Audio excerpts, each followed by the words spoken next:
5 Minute. Terimalah salam dari kami, damai di hati, tekun bersekutu, dan tangguh melayani. Pembacaan Alkitab pada hari ini diambil dari Kisah Para Rasul 10, ayat yang ke-34 sampai dengan yang ke-43, dengan tema Allah mengasihi semua orang. Bapak, Ibu, dan saudara-saudara yang dikasihi Tuhan, kita telah merdeka, tetapi masih ada persoalan-persoalan yang senantiasa terus kita rasakan setiap hari dan tidak kunjung selesai. Contohnya kasus-kasus tentang intoleransi, diskriminasi, dan rasis kepada suku atau golongan dan agama-agama tertentu. Kira-kira kenapa hal tersebut boleh terjadi?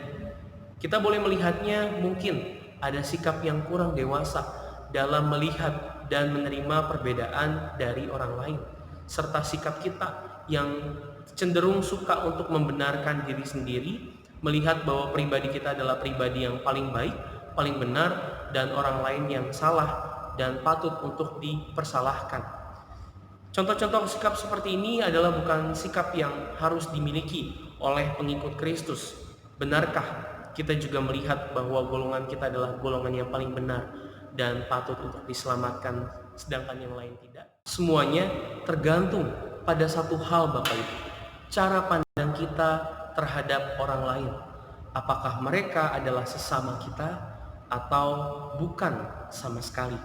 Dan pembacaan pada hari ini kiranya boleh kembali membuka wawasan kita tentang memandang siapa sesama kita yang harus kita kasihi, sehingga kemudian membuat kita menjadi pribadi yang lebih mau untuk melihat dan menerima perbedaan dari orang lain.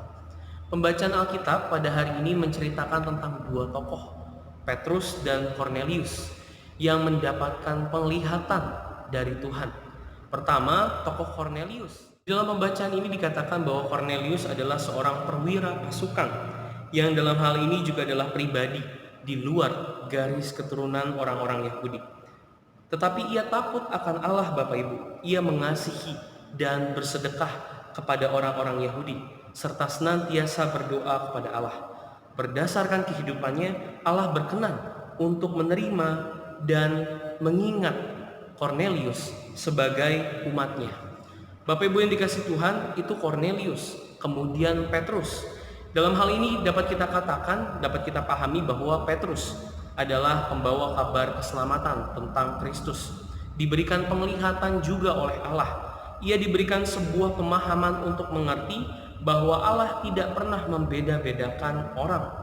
Setiap bangsa yang takut akan Dia dan yang mengamalkan kebenaran berkenan kepadanya. Ayat yang ke-35. Perlu kita sadari, Bapak Ibu, berdasarkan pemahaman ini kita bersama tetap dapat mengimani bahwa jalan keselamatan hanya melalui Yesus Kristus, dan semua orang tentu memiliki hak untuk itu. Dari sini Petrus tidak lagi berpandangan bahwa keselamatan hanya dimiliki oleh golongan orang-orang Yahudi dan kabar keselamatan hanya diberitakan kepada mereka, golongan orang-orang Yahudi, melainkan semua orang pantas dan berhak untuk diselamatkan. Pada saat yang sama, Petrus berangkat ke Kaisaria, menghampiri dan menyambut Kornelius sebagai saudara seiman. Bapak, Ibu, dan saudara-saudara yang dikasihi Tuhan, berdasarkan firman yang boleh kita baca pada saat ini, kita memahami bahwa Allah mengasihi semua orang tanpa terkecuali.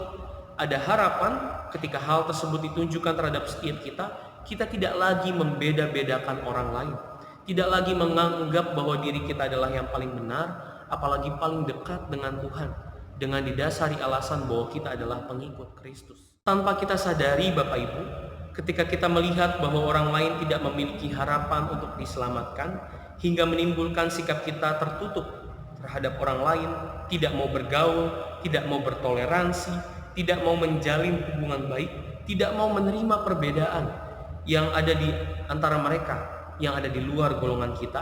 Pada saat yang sama kita sedang mengecilkan Kristus yang sebenarnya memiliki kuasa untuk menyelamatkan tanpa dibatasi oleh ruang dan waktu, apalagi sekat-sekat tertentu.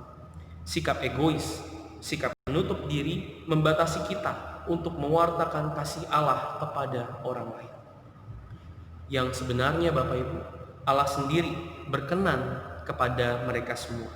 Apakah hal seperti demikian yang seharusnya ditunjukkan oleh pengikut Kristus? Pembacaan kita pada hari ini mau mengatakan bahwa Allah telah terlebih dahulu mengasihi semua orang tanpa terkecuali. Hal ini juga mau mengajak setiap kita sebagai pengikut Kristus untuk juga mau melihat mereka yang berbeda dengan kita, yang berada di luar golongan kita, juga adalah sesama kita manusia yang seharusnya kita kasihi, karena telah terlebih dahulu Allah mengasihi mereka.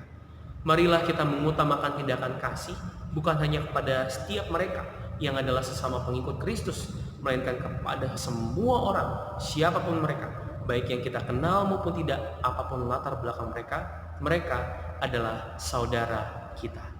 Sampai berjumpa lagi Bapak Ibu di IF5 edisi yang berikutnya. Tetap semangat, tetap jaga kesehatan, senantiasa dekatkan diri kita kepada Tuhan. Tuhan Yesus memberkati.